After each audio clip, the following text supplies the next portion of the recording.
আমি গাড়ি ব্যবহার করতাম একটু মনে করেন হাই লেভেলের গাড়ি, তো ওই গাড়িটা যখন ওই পুলিশের হুইসেল দিতাম তো একবার এরকম যাইতাছি তো বুড়ায় হঠাৎ করে ঘুমিয়ে আমি সার না আমি হুজুর কয় হুজুর আমি মনে করছিলাম পুলিশ এসেছে। আমি আপনার দায়িত্ব কি পাড়া দেওয়ার? হুজুর বয়স হয়েছে তো গুম দুইটা গেছে গেছে। আমি কি এরকম বয়স্ক মানুষ সিকিউরিটি গার্ড রাখলো কেন? আর একটা যুবকরে আপনি পাহারাদার হিসেবে রাখেন, খালি যদি একটা মোড়া কুত্তাও দৌড়ায় ছায়াটা দেখতে যুবক কয় কে রে, কথা কয় না।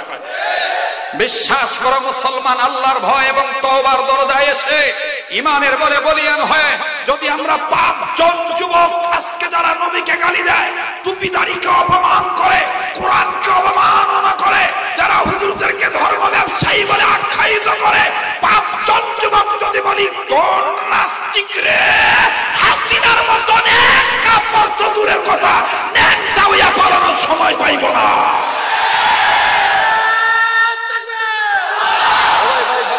কথা করতে সেটাইও না আমার বুঝছি, তোমরা সেইটা ভাববি আমার আটকাইবা। আরে বন্ধু তওবা করলে দেখেন কেমন দাম বেড়ে যায়। আলোচনাটা অল্প সময় হবে, মোবাইল থাকলে অন্তরাত্মার মেমোরিতে রেকর্ড করে নিবেন। জীবনের শেষ বয়ান মনে করে বয়ান করছি, একটু পরে দেখবেন মনের অজান্তে চোখের পানি আমার বন্ধুগণ ঝর্ণার মতন পড়বে, দিলটা নরম করার চেষ্টা করবে। রব্বে কাবা তওবাকারীকে কেমন মহব্বত করে। মুসলমান ভাইরা আমার বন্ধুগণ, আল্লাহ পাকের গোলামকে আল্লাহ কত ভালোবাসে, আল্লাহ পাকের বান্দাকে আল্লাহ কত মহব্বত করেন। কোন বান্দা যদি আল্লাহর পথে সাড়া দেয়, আল্লাহ রাব্বুল আমিন তাকে মাফ করে দেন, আল্লাহ পাক তাকে জান্নাত দান করে দেয়। আওয়াজ দিয়ে বলেন না সুবহানাল্লাহ। দেখেন বাজান কেমন আল্লাহ তাআলা মাফ করে দেয়, কেমন আল্লাহ পাক জান্নাত দান করে। যুবক ভাইরা আমার খুব খেয়াল করে কথাগুলি শোনা চাই। আল্লাহর ভয় আর তাকওয়া, তওবা আর তাকওয়া দেখেন কেমন সম্পদ। ইমানদারদের মুসলমানদের দুইটা সম্পদ চাইতে বড় সম্পদ। নাম্বার 1 হলো তওবা, নাম্বার 2 হলো তাকওয়া। তওবার পাশাপাশি যদি তাকওয়ার গুণ অর্জন করা যায়, পৃথিবী একদিকে থাকি, তার কাছে মাওলায় পাকের ভয় একদিকে থাকে। আরে বন্ধুরে বাবাজি, আল্লাহর হাবিব জনাবে মুহাম্মদ রাসূলুল্লাহ সাল্লাল্লাহু আলাইহি ওয়াসাল্লাম সাহাবী আবু হুরায়রাকে বিদায় দিয়ে দিলেন। আবু হুরায়রা ঈমান গ্রহণ করেছে, বিদায় দিলেন, বাড়িতে যাওয়ার ছুটি দিয়ে দিলেন। আবু হুরায়রা বাড়িতে চলে গেলেন। কিন্তু বাজান রে, বাড়িতে যাওয়ার পর বাড়ির দরজার কড়া যখন নাড়া দিলেন, খুব খেয়াল করবেন, বাড়ির দরজার কড়া যখন নাড়া দিলেন, মা আমার বন্ধুগণ রাগান্বিত হইয়া দরজা খুললেন। দরজা খুলে ডাক দিয়ে বলে এতক্ষণ কোথায় ছিলি? ডাক দিয়ে বলে মা গো, আমি এমন একটা দরবারে ছিলাম, যেই দরবারে থাকলে আরশের মালিক আল্লাহ খুশি হইয়া যায়। আমি সেই বিশ্ব নবীর বিশ্ব দরবারে ছিলাম। মা ডাক দিয়ে বলতেছেন তুমি বিশ্ব নবী বলতেছো মানে? তুমি কি মুহাম্মদের উপরে ঈমান আনছো? তুমি কি আর মূর্তি পূজা করো না? তুমি কি আর এই দেব দেবীর পূজা মানো না? লাত মানাত উজ্জাবল সরস্বতী আফরোদিতি হুজ্জা হুবল এগুলো কি তুমি মানো না? আবু হুরায়রা ডাক দিয়ে বললেন মা গো, আমি তোমায় বলে দেই গো মা, মুহাম্মদ নবীর হাতে হাত রেখে কালেমা পড়ে ফেলেছি। এই অন্তরাত্মায় আর কোন মূর্তি নামক পূজা নাই। আমি গোলামি করব একমাত্র আল্লাহ। এই কথা শোনার পর সাহাবী আবু হুরায়রার মা এত জোরে একটা চপেটাঘাত মারলেন, একটা থাপ্পড় মারলেন, আমার বন্ধুগণ আঙ্গুলের দাগ বসে গেল গালে। আবু হুরায়রা মায়ের আঘাতপ্রাপ্ত, মায়ের আক্রমণে আক্রান্ত হইয়া, ওবাজান আঘাতপ্রাপ্ত হইয়া আবু হুরায়রা মার সাথে কোনো রাগ করলেন না। আবু হুরায়রার মা আবু হুরায়রাকে ধাক্কা দিয়ে ঘর থেকে বের করে দিলেন। বাড়ির সীমানা থেকে বেরিয়ে যাও, হয় মুহাম্মদের দরবার ছাড়বি, না হয় আমার বাড়িঘর ছাড়বি, দুইটার একটা করবি কর। আবু হুরায়রা কামাগো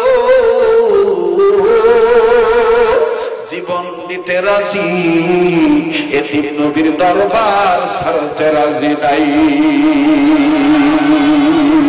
জোরে কন্যা আল্লাহু আকবার। আশিক বিনে কে বুঝিবে আমার মায়ার নবীর শান, ঠিক না? উম্মত বিনে কে বুঝিবে আমার দয়াল নবীর শান। বলেন উম্মত বিনে কে বুঝিবে আমার দয়াল নবীর। রহমাতুল লিল আলামিন নবী কোরআনে প্রমাণ, উম্মত বিনে কে বুঝিবে আমার দয়াল নবীর শান। নবী আমার মদিনারি বুলবুল,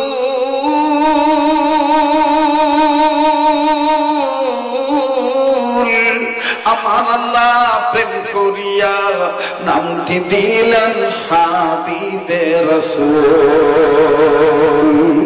ওই নবীকে ভুল বুঝিলে, ওই নবীকে ভালো না বাসলে, ওই নবীকে শেষ নবী না মানিলে থাকবে না ঈমান, ঠিক কিনা বলে? ওই নবীকে শেষ নবী না মানিলে, ওই নবীজির আদর্শে আদর্শবান না হইলে থাকবে না ঈমান। আশিক বিনে কে বুঝিবে আমার দয়াল নবীর শান। বলেন না উম্মত বিনে কে বুঝিবে আমার দয়াল নবীর। আরে বন্ধুরে ভাইরা, এবার সাহাবী আবু হুরায়রা ডাক দিয়ে বলেন, মাগো জীবন দিতে রাজি, দুনিয়ার সব সম্পদ ছাড়তে রাজি, কিন্তু নবী মুহাম্মদের দরবার ছাড়তে রাজি নাই। মা চড়াও হইয়া রাগ হইয়া আবু হুরায়রাকে তাড়ায় দিলেন। আবু হুরায়রা চিন্তা করলেন, আমি এখন আর কোথায় যাই? আমার যে মা আপন ছিল, ঈমান আনার কারণে সেও বড় হইয়া গেল, আমি এখন কোথায় যাই, কোথায় যাই? আবু হুরায়রা চিন্তা ফিকির করে দেখলেন, চিন্তা ভাবনা করে দেখলেন নবীর দরবার ছাড়া, আল্লাহর দরবার ছাড়া যাওয়ার কোনো জায়গা নাই। ঈমানের মালা আমি গলায় পড়েছি, বলে ঈমানের মালা আমি গলায় পড়েছি, আসবে যত দুঃখ জ্বালা মেনে নিয়েছি, আসবে যত দুঃখ জ্বালা। ঈমানের মালা আমি গলায় পড়েছি, বলে ঈমানের মালা আমি, আসবে যত দুঃখ জ্বালা মেনে নিয়েছি, আসবে যত দুঃখ জ্বালা। ঈমানের মালা আমি গলায় পড়েছি, ঈমানের মালা আমি গলে পড়েছি। সুবহানাল্লাহ। আবু হুরায়রা গালটার মধ্যে হাত রাখিয়া সোজা গেছে নবীর দরবারে। তো নবীজির একটু বিশ্রাম হইছে, ঘুম হইছে, ঘুমার পরে নবীজি আবার একটু পাইচারি করতেছেন, মানে একটু হাঁটতেছেন, এদিক ওদিক যাচ্ছেন। হঠাৎ করে যখন তাঁবুর বাইরে নজর গেছে, দেখে আবু হুরায়রা হাঁটতেছে। কি ব্যাপার? আবু হুরায়রা না চলে গেল, আবার আসলো। ঘটনাটা কি? আল্লাহ রাসূল দরজা খুলে পর্দা সরাইয়া ডাক দিয়ে বলতেছেন, আবু হুরায়রা তুমি না চলে গেলা, তুমি আবার চলে আসলা মানে? আবু হুরায়রা কান্দার ডাক দেখো, নবী গো আপনার দরবার থেকে ঈমান আনার পরে আপনার দরবার থেকে বাড়িতে যাইতে একটু লেট হইছে। আমার মা মুশরিক, আমার মা অগ্নি পূজক, আমার মা মূর্তি পূজক, আমার মা লাত মানাত উজ্জা হবলকে মানে, এক আল্লাহকে মানে না। আমি ঈমানদার হওয়ার কারণে আপনার কাছ থেকে যাইতে বাড়িতে একটু দেরি হয়েছে। মা দরজা খুলে আমাকে জিজ্ঞেস করেছে, এতক্ষণ কোথায় ছিলি? আমি নির্ভয়ে, অকুত ভয়ে, নিরঙ্কুশ ভাবে বলে ফেলেছি আমি নবীজির দরবারে ছিলাম। বিশ্বনবী মুহাম্মদ সাল্লাল্লাহু আলাইহি সাল্লামের দরবার থেকে ফিরতে আমার এত লেট হলো। ওগো নবী, আমার মা আপনার নাম শোনা মাত্রই পায়ের পাতা রক্ত মাথার চাঁদিতে তুলে ফেললো, অগ্নি শর্মা হয়ে গেল, মনে হলো তার গায়ে আগুন ধরে গেল। সে আমার কলারটা ধরে আমাকে একটা চপেটাঘাত মারলো, আঘাত করলো, থাপ্পড় মারলো। থাপ্পড় দিয়ে বলতেছে, তুই ঈমান এনেছিস? যা বের হ, হয় আমার বাড়ি ছাড়বি নাইলে তুই মুহাম্মদের দরবার ছাড়বি, কোনটা ছাড়বি বল। ওগো নবী, আমি আমার মাকে বলে দিয়ে এসেছি, মা জীবন দিয়ে দেব, দুনিয়া সব ছেড়ে দিতে পারি, ইমাম ছাড়বো না, নবীকে ছাড়বো। নবী বলেন তারপরে কি হয়েছে বলো। বিশ্ব নবীকে আবু হুরায়রা ডাক দিয়ে বলতেছেন, নবী আমার মা আমাকে বলল ঠিক আছে বেরিয়ে যা, তাইলে আমার ঘর থেকে বেরিয়ে যা। এই দেখেন হুজুর, আমার মা যে আমার গালে থাপ্পড় মারছে, আমার গালে আঙ্গুলের দাগ বসে গেছে। আল্লাহ রাসূল গালটা সুন্দর করে নেড়ে দিলেন, নেড়ে দিয়ে হাত মুবারক দিয়ে স্পর্শ করে বলতেছেন, আবু হুরায়রা তোমার মা তোমাকে মারছে, এখানে আমার কিছু করার নাই।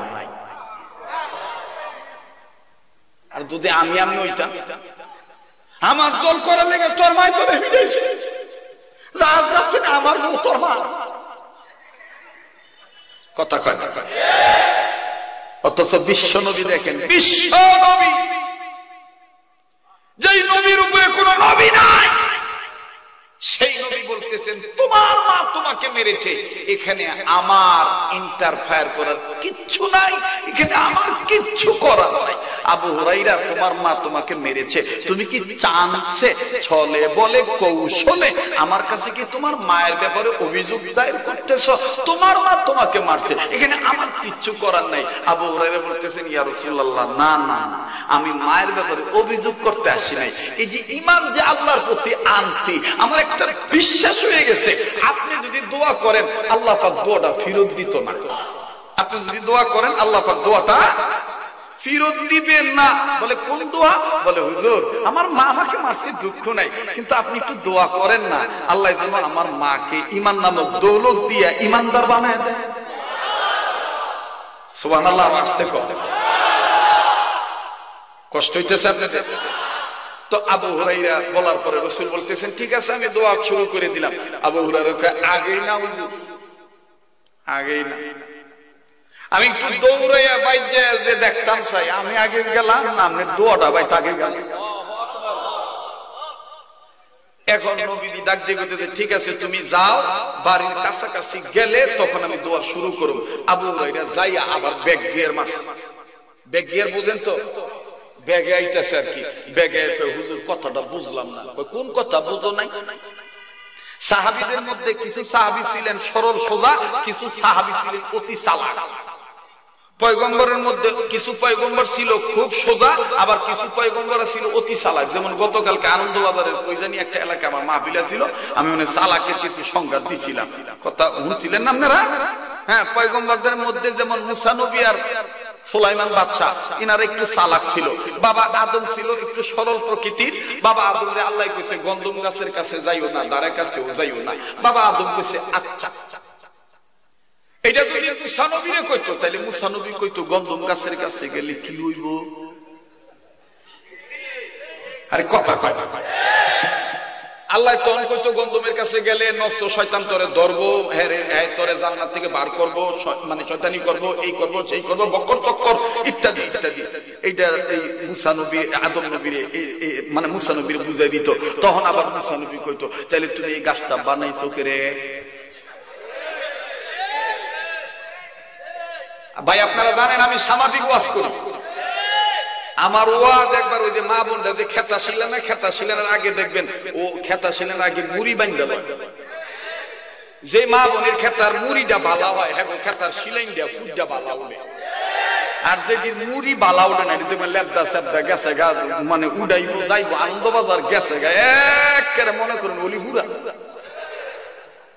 কই গেছে, অলিপুরা রাগ করতেছে না তারা।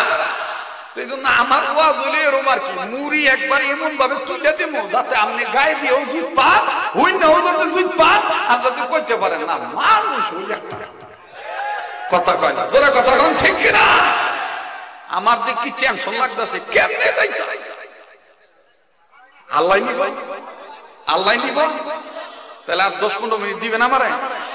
হ্যাঁ নাকি আমারে খেয়ে দেবেন গা? হ্যাঁ তাহলে আবার একটু ইমানের তেজে ইমানের বলে বলি আমি, আবার বলেন তো আল্লাহু আকবার। পোলাপানের মধ্যে দেখবেন কিছু পোলাপান আছে সরল সোজা, যদি কন এই মনা হেদি যাইস না,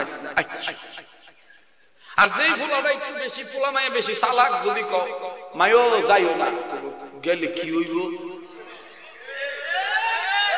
ঠিক না? তো আবু হুরায়রা আবার ব্যাগে এসে, তো সাহাবীদের মধ্যে আবু হুরায়রা রাদিয়াল্লাহু তাআলা আনহু উনিও ছিলেন বিচক্ষণ সাহাবী, যার কারণে পুরুষদের মধ্যে বেহতার আলেম মুহাদ্দিস, আল্লাহু আকবার, হাফিজুল হাদিসদের মধ্যে, হাফেজে হাদিসদের মধ্যে আবু হুরায়রা অন্যতম একজন। আর মহিলাদের মধ্যে উম্মুল মুমিনিন আম্মাজান আয়েশা রাদিয়াল্লাহু তাআলা আনহা অন্যতম একজন। সুবহানাল্লাহ বলে। তো আবু হুরায়রা আবার ব্যাগ দিয়ে ডাক দিয়ে কয়, হুজুর কি কইলেন? তুমি বাড়ির বগলে গেলে পরে দোয়া করব। আমি যে বাড়ির বগলে গেছি আপনি বুঝবেন কেমনে? কথাটা আইনি। হ্যাঁ, আমি গবেষণা করে কথা বলতেছি, আমার কাছে দলিল আছে। একটা ওয়াজ করতে গেলে বহু কিতাব ঘাটতে হয়, মাটি কাটা চাইতে ওয়াজ করা কষ্ট। 10 টুকরি মাটি কাটতে দিতে কর, দেখবেন কুতুন মুতুন দিয়া মাটি কাটতে হবে। কিন্তু এই বহু রঙের মানুষের মন এক জায়গায় কইয়া ওয়াজ হুলাইয়া বাইক পাড়ানো, এটা 4 খানি কথা। এরপরে দেশের শীর্ষস্থানীয় বক্তাদের মধ্যে অন্যতম বক্তা ওয়াজ করে গেছে গা। এরপরে আমার ওয়াজ যদি সোনারগাঁর মানুষ যদি এরকম হইতো তাহলে কইতো হুজুরের ওয়াজ কত হচ্ছে যাবা আজকে বাজ্জা হইয়ে থাকি। কিন্তু আল্লাহর মেহেরবানি কোন ধরনের কোনো বিশৃঙ্খলা হয় না। কথা বলেন ঠিক কিনা? মুহতারাম হাজিরিন, আমার ভাইরা, আমার বন্ধুগণ, হযরত আবু হুরায়রা ডাক দিয়ে কয়, ইয়া রাসূলুল্লাহ, আমি যে বাড়ির বগলে গেছি আপনি বুঝবেন কেমনে? নবীজি ডাক দিয়ে কয়, তোমার চোখ কয়টা? আবু হুরায়রা কয়, 2টা। আমার চোখ কয়টা? আবু হুরায়রা কয়, মানুষ হিসেবে আপনারও 2টা। কয়, তোমার চোখ দিয়ে তুমি সামনে কত দূর দাও? কয়, যত দূর যাই দিদি। কয়, এরপরে আফসা আফসা, তারপরে কয়, যত দূর যায় এত দূর দেই, তারপরে আফসা আফসা, তারপরে কয় ঝাপসা, তারপরে এবার আসো আমার চোখের পাওয়ার শোনো। তোমরা সাধারণ মানুষেরা সামনে যেরকম দেখো আমি নবী পিছনে এরকমই দেখি। আরো আসতে কেন সুবহানাল্লাহ। এজন্য গতকালকে বলছিলাম জিবরাইল আমিন নবীজির ঘরে ঢুকবো, ঢোকা অবস্থায় ফাতেমা আয়া পড়ছে। তো ফাতেমা যখন দেখছে যে পর্দা লড়তাছে, বুঝা লাইছে যে আব্বা একা নাই, জিবরাইলও ঢুকছে। কারণ একমাত্র খাদিজা আর হযরতে ফাতেমাতুজ জোহরা ওনারা দুইজন জানতেন, বিবি জানতেন স্বামীর কাছে কখন কখন ওহী আসতে পারে এবং ওহী আসার আলামত কি, জিবরাইল আসার সিম্পটমস কি, নমুনা কি। আর মা হিসাবে মেয়েকেও মা খাদিজা বুঝাই দিছে, তোর বাপের কাছে যখন তখন যাবি না, যদি কোনো সময় যাই দেয় তোর বাপে আটকা গান্না রয়েছে তাহলে বুঝবি জিবরাইল বয়ে রয়েছে। যদি দেহ তোর বাপের গায়ে জ্বর আইছে তাহলে বুঝবি যে ওহী নাযিল হইতাছে।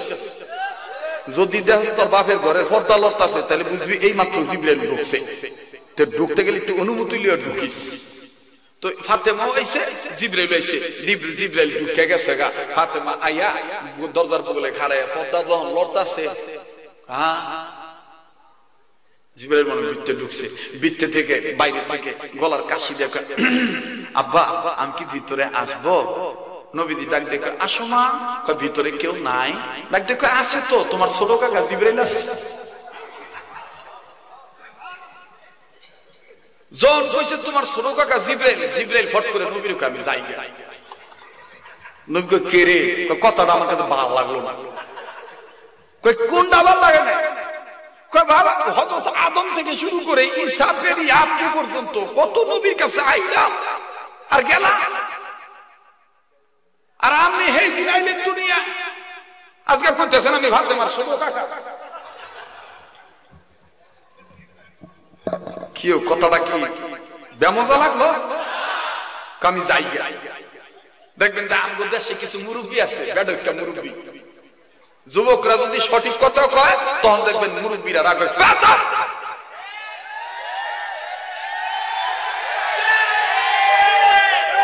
তোর মায়ের বিয়া বলাইছি আমি, তুই ওইটা দেখছি আমি, আর তুই আমার মুখের উগরি দেখো। কথাটি যে যুবক সঠিক কইল এটা মুরব্বীর কোনো দালই নাই। জোরে কথা কন ঠিক কিনা? এজন্য মুরব্বীদেরকে বলবো যতদূর আগাইছেন আগাইছেন বাজার, আমরা আপনাদেরকে শ্রদ্ধা করি। আগামীর প্রজন্ম, আগামীর বাংলাদেশ, তরুণদের বাংলাদেশ, ঠিক কিনা? খালি 10টা যুবক যদি খালি কয়, দেখবেন যে অনেক এই যে সমস্ত বাজারে নাইট গার্ড, সিকিউরিটি গার্ড বুড়া কপাল বন্ধ, অনেক কিনে দেই মাঝে মধ্যে রাত করে হ্যাঁ ঘরে রাখছে সিকিউরিটি গার্ড দেওয়ানের লেগে, ভাড়া দণ্ডে বাকি বোনের লেগে শিয়াল ডাকতেছে হ্যাঁ ঘুমই ভাঙে। হ্যাঁ, আগে তো আমি গাড়ি ব্যবহার করতাম একটু মনে করেন হাই লেভেলের গাড়ি, তো ওই গাড়িতে যখন ওই পুলিশের হুইসেল দিতাম, তো একবার এরকম যাইতেছি, তো বুড়ায় হঠাৎ করে ঘুমিতে আমি সার না, আমি হুজুর। কয় হুজুর আমি মনে করছিলাম পুলিশ এসেছে। আমি আপনার দায়িত্ব কি? পাড়া দেওয়ার। হুজুর বয়স হচ্ছে তো গুম 2টা গেছে। আমি কি এরকম বয়স্ক মানুষ সিকিউরিটি গার্ড রাখলো কেন? আর একটা যুবকরে আপনি পাহারাদার হিসেবে রাখেন, খালি যদি একটা মোড়া কুত্তাও দৌড়ায় ছায়াটা দেখতে যুবক কয় কে রে, কথা কয় না। বিশ্বাস করো মুসলমান, আল্লাহর ভয় এবং তওবার দরজায় এসে ইমানের বলে বলিয়ান হয় যদি আমরা 5 জন যুবক আজকে যারা নবীকে গালি দেয়, টুপিদারিকে অপমান করে, কোরআনকে অবমাননা করে, যারা হুজুরদেরকে ধর্ম ব্যবসায়ী বলে আখ্যায়িত করে, 5 জন যুবক যদি বলি কোন নাস্তিক রে, হাসিনার মতন এক কাপড় তো দূরের কথা নেকটা হইয়া পালানোর সময় পাইব না।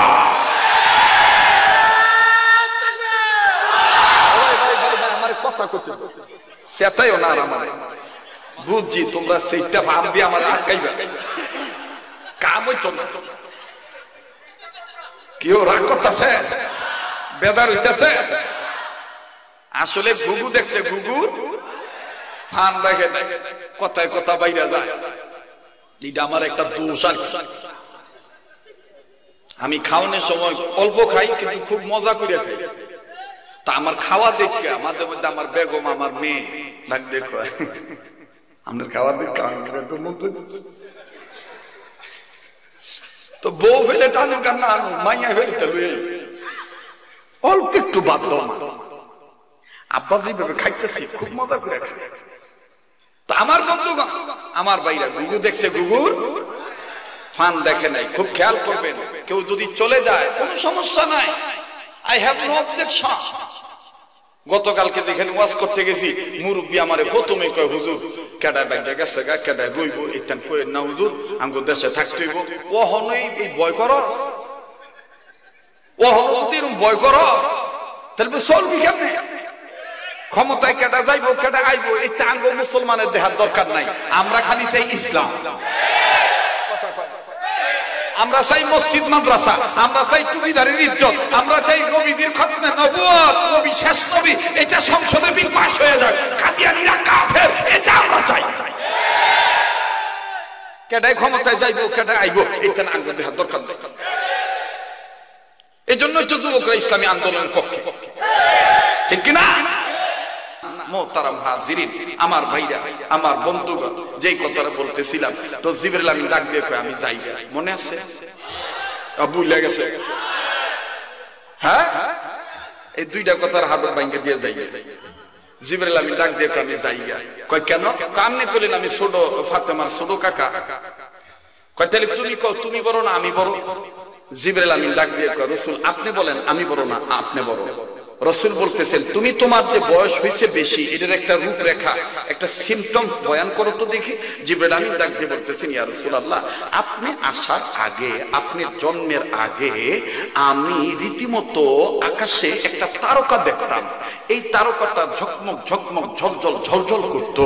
ওগো রাসূল, আমি এই তারকাটা দেখতাম, দেখার পরে আবার দেখতাম 70,000 বছর পর। এইভাবে দেখছি 70 বার। কয়বার? কিন্তু তারকাটা দেখছি 70,000 বছর পর পর। কয়বার? 70 বার। ওগো রাসূল, অহনার এই তারকাটা দেখি না। রাসূল ডাক দিয়ে কয় অহন দেহ না কেন? কয় রাসূল এই তারকাটা আর এখন দেখতে পাই না।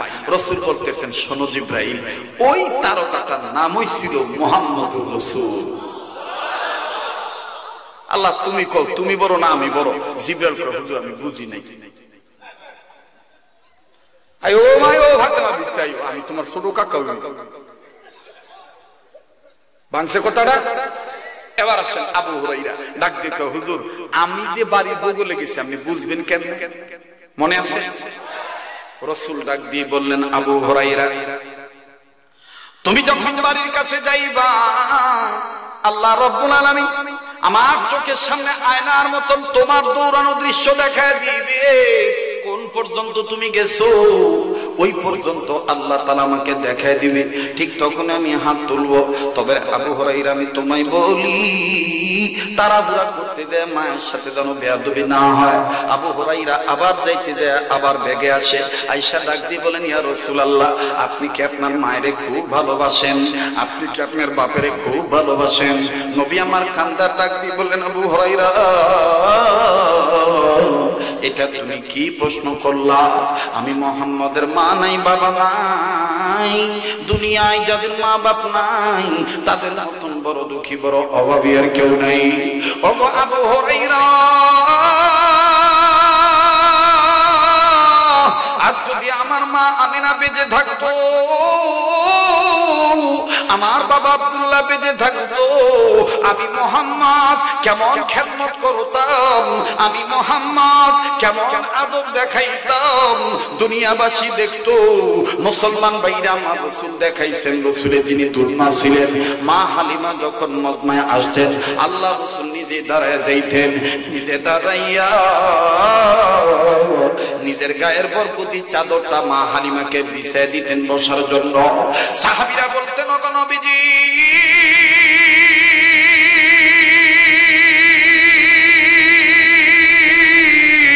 এই মহিলাকে, এই মহিলার জন্য আপনার গায়ের চাদর মুবারক বিছাইয়া দেন। হুজুর আপনি বলেন তো দেখি মহিলাকে? নবী আমার কান্দেন আর ডাক দিয়ে বলেন, ইনি আমার দুধমা হালিমা, ইনি আমার দুধমা হালিমা। পরক্ষণে একজন সাহাবী কান্দার ডাক দিয়ে কয়, নবী গো দুধমারে এত সম্মান করেন, যদি গর্ভবতী মায়েরে পাইতেন না জানি আপনি মুহাম্মদ কি করতেন। আরে বন্ধুরে ভাইয়া, কথা প্রসঙ্গে কথা বেড়ে যায়। যদিও মন্ত্র হয়ে গেছে কামরাঙ্গীর চরে, কিন্তু আত্মার আত্মীয় পরম সত্যীয় ভক্তদের কাছে আমার কথা বলতেছি, রক্তর ভক্তর কাছে কথা বলতেছি, জীবনের শেষ বয়ান মনে করে বয়ান করছি। আমার যুবক ভাইরা রে, আমার নবী বলেছেন মায়ের দোয়া যেমন কবুল হয়, মা বাবার বদদোয়া কিন্তু তেমন কবুল হয়। কথা বলেন ঠিক না বেঠি? এজন্য নবী বলেছেন যে সন্তানের প্রতি মা বাপ রাজি, তার প্রতি আল্লাহ রাসূল রাজি। এজন্য নবী বলেছেন মা বাবই জান্নাত, মা বাবই জাহান্নাম। ওরে আমার বন্ধুবান, বৈদ্যার বাজার ইউনিয়ন পরিষদের আওতাধীন সোনারগাঁওবাসী, বারবার বলি কেউ যদি চলে যায় চলে যেতে দিবেন বাবা। আর মাত্র 5-7 মিনিটের মধ্যে কথা ফিনিশিং দিয়ে আমি দোয়ায় হাত তুলবো। আমার বন্ধুরে দেখেন তো দেখি দিলটা নরম হয়নি, এক ফোঁটা চোখের পানি ফেলাইতে পারেননি। কান্না না আসলো কান্নার ভান ধরবেন বাবা, কান্নার অভিনয় করলো আমার আল্লাহ মাফ করিয়া দিবে। বাজান রে, সাহাবী আবু হুরায়রা রাদিয়াল্লাহু তাআলা আনহু কান্নার ডাক দিয়ে বলেন, নবী গো আপনি তো মায়ের দরদি সন্তান। নবী আমার ডাক দিয়ে বলেন, আবু হুরায়রা সাবধান সাবধান সাবধান, তাড়াহুড়া করতে যাইয়া মায়ের সাথে যেন বেয়াদবি না হয়ে যায়। আল্লাহু আকবার, আল্লাহু আকবার। মুসলমান ভাইরা আমার বন্ধুরে, যুবক বন্ধু, তুমি কোন মায়ের বুড়ি কয়ে গালি দাও, কোন বাবারে বুড়া কয়ে গালি দাও? কথা প্রসঙ্গে যেহেতু চলে আসলো 2 মিনিটে বলি আমি, মায়ের দোয়া যেমন কবুল হয়, মায়ের বদদোয়া তেমন কবুল হয়। ইতিপূর্বে অনেক ওয়াজ মাহফিলে আপনারা কথাটা শুনিয়া থাকতে পারেন। আজ আমি বাস্তব আপনাদের কাছে আমার বন্ধুগণ নমুনাটা পেশ করি। আজ থেকে কয়েক বছর আগের ঘটনা। তবে রে বাজান, এর আগে বলে নিচ্ছি, এই যে দামি চেয়ারে বসেছি, এটা কিন্তু কণ্ঠের জোরে নয়, এটা কিন্তু এলেমের জোরে নয়, এটাও কিন্তু আমার মা জনম দুঃখিনী মায়ের দোয়ার বরকতে। মা বাপ যদি দোয়া করে, দুনিয়ার মানুষ যদি বিরোধিতা করে, মায়ের দোয়া আল্লাহ পাক কবুল করে। মায়ের ওই সন্তানকে কেউ ঠেকাইতে পারে না। কথা বলেন ঠিক না ঠিক? আরে পদ্মার বাজার ইসলামী যুব সংঘের বাইরা, এই হাড়ি এলাকার বন্ধুরারি, পাইলট স্কুল প্রাঙ্গণে আগত সমাগত দিনদার বাবারা ভাইরা, কোন দিকে কোন নজর নাই। আমি জানি না কার মা দুনিয়ায় নেই, আমি জানি না কার বাবা দুনিয়ায় নেই। দুনিয়ায় যাদের মা বাপ নাই, তাদের মতন বড় দুঃখের কেউ নাই। মায়ের দোয়া দেখেন কেমন কবুল হইয়া যায়। মায়ের দোয়া কবুলের কথা তো অনেকেই শুনেছে। এবার একটু শোনেন 1-2 মিনিট। মা মনে কষ্ট পাইলে মা বাপ কিন্তু অনেক সময় মুখ দিয়ে প্রকাশ করে না, কিন্তু অন্তরের বেদনা আল্লাহ পাক খবর রাখেন। মা বাবার অন্তরের বেদনা খবর রাখেন মালিক সাহেব রব্বানা। কথা বলেন ঠিক না বেঠিক? বাজান রে, আজ থেকে কয়েক বছর আগের ঘটনা। তৎকালীন সময়ে জামালপুর জেলা, শেরপুর জেলা, মমিন সেই জেলায় আমার প্রভাব বেশি ছিল। আমার বন্ধুগণ ওই সময় ওইদিকে বেশি মাহফিল করতাম। এখন ঢাকা বিভাগের আওতায় থাকার কারণে ওই দিকে আর তেমন যাওয়া হয় না। মুসলমান বন্ধুরা, তৎকালীন সময় আমার নিজের বাহন ছিল না, গাড়ি ছিল না।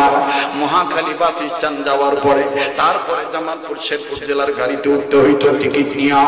আরে এক মৌসুমে গিয়েছি, আবার পরের মৌসুমে শীত মৌসুমে যখন বয়ান করার উদ্দেশ্যে রওনা দিয়েছি, মহাখালী বাস স্ট্যান্ড যখন গেলাম, আমার ভাইরা ঘন ঘন নিয়মিত যাওয়ার কারণে অনেক ড্রাইভারের সাথে, হেল্পার, কন্ট্রাক্টর মালিকের সাথে পরিচয় হয়ে গেছে, এমনকি টিকিট মাস্টারের সাথেও পরিচয় হয়ে গেছে। অবাজান, আমার টিকিটটা নিয়ে যখন আমি গাড়িতে উঠবো, হঠাৎ করে নজর করে দেখি গেটের কাছে একজন মানুষ বগালির নিচে, আমার বন্ধুগণ মানুষ পঙ্গু হয়ে গেলে যে লাঠি ব্যবহার করে, এই লাঠির উপর ভর দিয়ে প্যাসেঞ্জারদের টিকিট চেক করতেছে। ভালো করে তাকিয়ে দেখলাম লোকটা না ড্রাইভার ছিল। ব্যাপার কি, পঙ্গু কবে হইল, পাউটা কবে কাটলো, পাউটা কেমনে ভাঙলো? বাজান শীত মৌসুম ছিল। নিজের মুখের চাদর, নিজের মুখের মাফলারটা সরাইয়া আস্তে করে কাছে যাইয়া সালাম দিয়া ডাক দিয়া বললাম, ইয়া ভাই, আপনি না ড্রাইভার ছিলেন? আপনাকে না আমি বারবার দেখেছি স্টিয়ারিং এর সামনে বসতে, আপনি দেখে আজকে টিকিট মাস্টার হয়েছেন, টিকিট চেক করতেছেন, বুঝলাম না। আর আপনার পায়ের এই অবস্থা কেমনে হইল? দুইটা পায়ের একটা পাও কোথায় গেল? কিভাবে আপনার এই দুর্ঘটনা ঘটলো? বাজানো কথাটা জিজ্ঞাসা করা মাত্রই এই লোকটা কান্দে আর পায়ের দিকে তাকায় ডাক দিয়ে কয়, হুজুর, এটা আমার মায়ের সাথে বেয়াদবি করার ফল। ডাক দিয়ে বললাম, বাইরে মায়ের সাথে বেয়াদবির কি ফল আমি বুঝলাম না। লোকটা কান্দার ডাক দিয়ে বলে, হুজুর, আমার দায়িত্বটা অন্যজনকে দেই, সময় এখনো আছে, বেঁধের সময় আছে গাড়ি ছাড়ার। হুজুর যদি কষ্ট না হয়, শুনতে যেহেতু চাইছেন আমি আপনাদের শোনাবো। এবার যুবকটা, আমার ভাইরা, লোকটা কান্দে আর ডাক দিয়ে বলে, হুজুর গো, শোনার আগে বলে নেন, আমি আপনার কাছে জানতে চাই, আমার আল্লাহ আমারে মাফ করবো? আমি ডাক দিয়ে বললাম, কি বলেন না, এত আপনি কাঁদতেছেন কেন? লোকটা কান্দার ডাক দিয়ে বলে, হুজুর, আমি নাইট ডিউটি করে বাড়িতে গেছি, সারা রাত ঘুমাছিলাম, হুজুর গো, ঘুম হয় নাই, মাথায় আপনি চড়া। ও হুজুর, বাড়ি বাড়িকে দেখি আমার মা আমার বউর সাথে তর্কাতর্কি করে, আমার বউ আমার মার সাথে বাকবিতন্ডায় লিপ্ত, ঝগড়া করতেছে। আমার মা আমার গলার আওয়াজ পাইয়া আমার বাড়িতে প্রবেশ করার অবস্থা বুঝিয়া আমার মা শরম পাইছে, মা আমার ঘরের মধ্যে চলে গেছে। যাওয়ার পরে মার পান খাওয়ার অভ্যাস ছিল, মা খাটের উপর বসিয়া পিছন দিকে পিঠ দিয়া, দরজার দিকে পিঠ দিয়া মা নিরালা পান বানাইতেছিল। এদিকে আমার বউ আমার দেখা সবার সামনেই জ্ঞান হারায় ফলাইল। আওয়াজ দিয়া যখন বেহুশের ভাব কইরা জমিনে পইরা গেল, আমার ভিতরে ডর ঢুকে গেল। না জানি আমার মা এইরকম আমার বউর উপর অত্যাচার করে, আই বউ যদি মইরা যায় তাইলে তো আমাকে কারাভোগী জীবন যাপন করা লাগবে। হুজুর আমার মাথা ঠিক ছিল না। একদিকে আমার বিবি যখন এরকম অজ্ঞানের ভাব করে পড়ে আছে, অপরদিকে আমার ছেলে আর মেয়ে, আমার বউটা গলা ধরিয়া কান্দার ডাক দিয়ে, আম্মু তোমার কি হইল? হুজুর আমার ভিতরে ডর ঢুকে গেল। হুজুর একদিক দিয়া ডর আর একদিক দিয়া মনের একটা ক্ষোভ। আমি তাহকিক না করে, তদন্ত না করে আমার মায়ের আমি কিছু জিগাই নাই। পিছন দিক দিয়ে যাই আমি আমার মায়ের পিঠের মধ্যে লাথি দিল।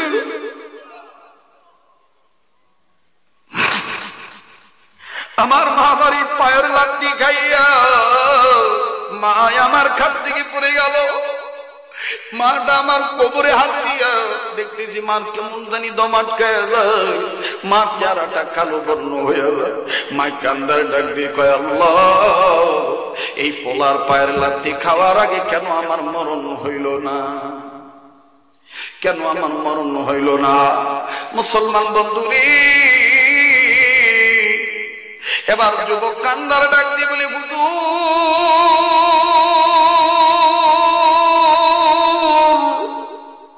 আমার এই মা খালি বারবার বলে আমার কেন মরণ হইল না?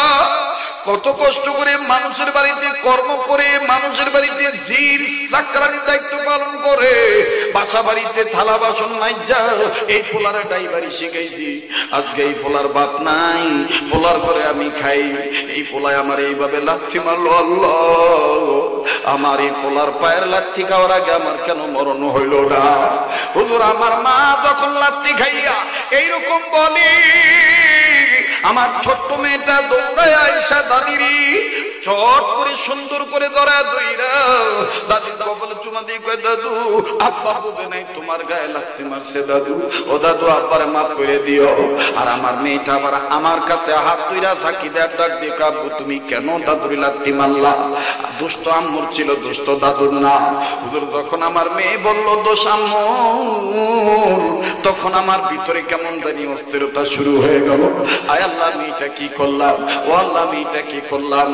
হুজুর আমার মামা, আমার খালা সবাই আসিয়া যখন এই ঘর থেকে আমাকে বের করে নিয়ে গেল, মা জননী দরজা আটকায় দিল। সারাটা দিন মা কিচ্ছু খাইলো না, আমারও তেমন খাওয়া খাদ্য নাই। কোন মতন গোসল করে আমি একটু রেস্ট দিলাম। এরপরে যখন আবার ডিউটির সময় আসলো, ডিউটির সময় আসার পর আমার বিবি আমাকে জামা দিয়া ডাক দিয়ে বলতেছেন, স্বামী ও ভাবিয়েন না, আগামীকালকে প্রয়োজন বোধে মায়ের কাছ থেকে পাও ধরে মাপ নিয়ে নিয়ে যান, ডিউটিতে চলে যান। হুজুর ওইটাই ছিল আমার বড় ভুল। আমি যদি আমার মায়ের কাছ থেকে মাপ চেয়ে বের হইতাম, তাইলে আমার আল্লাহ আমার এই পাওটা খাইরা নিত না। যুবক তুমি কোন মায়ের বুড়ি হয়ে গালি দাও? যুবক তুমি কোন বাবার সাথে বেয়াদবি করো? বাজান রে, ড্রাইভার খানদার ডাক দিয়ে বলে, আমি ডিউটিতে যখন বের হইলাম, যেই রাস্তায় আমি কত বছর চললাম, কোনদিন কোন দুর্ঘটনা আমার দ্বারা হয় নাই, কিন্তু ওই দিন হঠাৎ করে আচমকা একটা পিকআপ আমার সামনে আসলো। আসিয়া তখন মুখোমুখি সংঘর্ষ লাগাই দিল। হুজুর কত মানুষ আহত নিহত হইল, কত মানুষ আমারে ধুইয়া নিজের জান বাঁচানোর জন্য পলায়ে চলে গেল। আমি বাইর হওয়ার চেষ্টা করি, কিন্তু আমি পারি না। নজর কইরা দেখি যে পাটা দিয়া মায়ের লাথি মারছিল, ওই পাটা আমার এই গাড়ির সিটের মধ্যে আটকে রয়েছে। অনেক লোক এসে ডাক দিয়ে বলতেছে, ওস্তাদ আপনার পাটা মনে হয় থেতলে গেছে, আপনার পায়ের নিচ থেকে রক্ত, অনেক রক্ত প্রবাহিত হইতেছে। হুজুর এরপরে কি হয়েছে আমি বলতে পারবো না। উপস্থিত লোকেরা আমাকে সদর হাসপাতালে ভর্তি করে দিয়েছে। হুজুর জানেননি,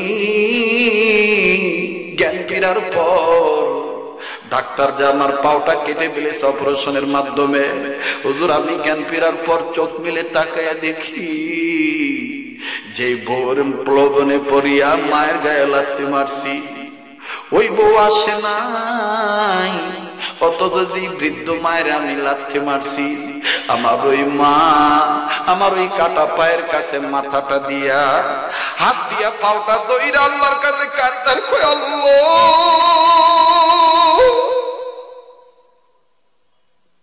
আমি তো তোমারে কই নাই আমার ছেলের পাও তুমি কাইরা দাও আল্লাহ, আমার এই ছেলেটা যদি মইরা যায় আমারে কে মা কইয়া ডাক দিব।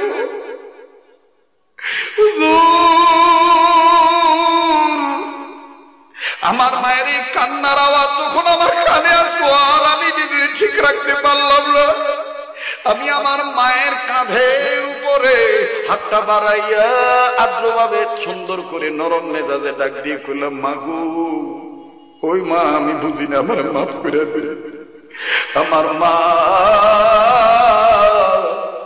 মাথাটা উঁচু করিয়া আমার বুক বরাবর আইসা কপালে একটা চুমা দিয়া গলাটা ফান্দা দিয়া ধরিয়া আমার মা কান্দা ডাক দিয়ে কো, বাবা রে আমার কাছে বাপ চাইতে হবে না, তুই যে আমারে মা কইয়া ডাক দিছ আমি সব ভুলে গেছি। হুজুর এরপর থেকে আর মার সাথে বেয়াদবি করি না। এখন আমার মা দৈনন্দিন জীবনে যখন বের হয়ে বাড়ি থেকে আমার মা আমার কপালে চুমা দেয়, আমি মায়ের কদম মুছি করি, মায়ের কপাল আমি চুমা দিই, মায়েরে বলি মা দোয়া করি যেন কোনো বিপদ না হয়। যুবক ভাইরা কথা বলার উদ্দেশ্য ছিল একটাই, মা বাবার দোয়া যেমন কবুল হয় মা বাবার বদদোয়া কিন্তু তেমন কবুল হয়ে যায়। আসলে সন্তানকে শুনে বদদোয়া দেয় না, খুব খেয়াল করে শুনবেন বাবা। নবী আমার ডাক দিয়ে বলতেছেন, আবু হুরায়রা সাবধান সাবধান সাবধান, মায়ের সাথে যেন বেয়াদবি না হয়। এবার আবু হুরায়রা যখন বাড়ির কাছাকাছি চলে গেলেন আল্লাহ তাআলা জিবরাইলের মাধ্যমে নবীকে জানিয়ে দিলেন আবু হুরায়রা কত দূর গেলেন। আল্লাহর নবী দেখতে পারলেন এত দূর গেছে। এবার নবীজি আল্লাহর কাছে হাত তুলে বললেন, আল্লাহ আমার আবু হুরায়রার মাকে হেদায়েত নামক সম্পদ দিয়া ধন্য করে দাও, ঈমান নামক দৌলত দান কইরা দাও। এবার বাদান রে আবু হুরায়রা যখনই যাইয়া আমার বন্ধুগণ মায়ের ঘরের দরজার করা নাড়া দিছে, মা ভিতর থেকে নরম মেজাজ প্রয়োগ করে ডাক দিয়ে কয়, দাঁড়াও বাবা আসতেছি। আবু হুরায়রা কয়, পৃথিবীর মানুষ নবী দে বিশ্ব নবী, নবীর দোয়াও যে বিশ্ব নবীর দোয়া, তার বাস্তব প্রমাণ হইল আমার মা ভিতর থেকে যে আওয়াজ দিয়া বাবা কইছে দাঁড়াও আমি আসতেছি, তখনই আমি বুঝে নিছি আল্লাহ নবীর দোয়া আমার আগে বাড়িতে পৌঁছাইয়া গেছে।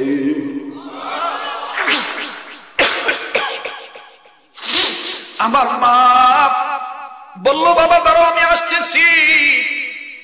আল্লাহ রাসূল সাল্লাল্লাহু আলাইহি সাল্লামের সাহাবী আবু হুরায়রা বলেন, আমার মা দরজা খুললো, দরজা খোলার পর মায়ের পাকনা চুলের দিকে নজর করে দেখি মা জননীর চুল ভিজা, চুল থেকে পানি পড়তেছে। আমি আবু হুরায়রা ডাক দিয়ে বললাম, আম্মা গো আপনি কি করতেছিলেন, এত দেরি হলো? ডাক দিয়ে কয়, বাবা আমি তোকে মারার পরে আমি অনুতপ্ত, আমি অনুশোচনা করেছি, আমি একটু ভেবে দেখেছি তুই তো কোনো খারাপ দরবারে যাস নাই।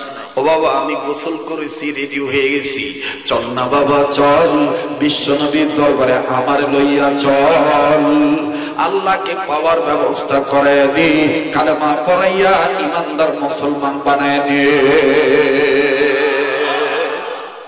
আমার ভাইরা একিন থাকতে হবে যে ইমানের পাওয়ার আছে। মাওলানা মুফতি হেদায়েতুল্লাহ খান আজাদী সাহেব আপনাদেরকে সবকটা দিয়ে গেছে, এই সবকের সাথেই আমি আপনাদের কাছে এটা বললাম। আমার এই স্বল্প সময়ের আলোচনায় আমার সম্ভবত আমার পরে আমার আরেক ভাই বড় ভাই আর কি অভিভাবক তুল্য বড় ভাই, ছোটবেলা থেকে দেখছি পিসা হুজুরের মানে মরহুম পিসা হুজুরের এত কাছের মানুষ ছিলেন। আমার বন্ধুগণ আমার ভাইরা আপনাদের এলাকার গর্বিত সন্তান হযরত মাওলানা সানাউল্লাহ নূরী দামাত বারাকাতুহু আলিয়া তিনি আপনাদেরকে নিয়ে বাকি কথা সমাপ্ত করবেন এবং আপনাদেরকে নিয়ে দোয়া করবেন। বেঁচে থাকলে আবার দেখা হবে ইনশাআল্লাহ। ইনশাআল্লাহ। সুবহান রাব্বিকা রাব্বিল ইজ্জাতি আম্মা ইয়াসিফুন ওয়া সালামুন আলাল মুরসালিন ওয়ালহামদুলিল্লাহি রাব্বিল আলামিন।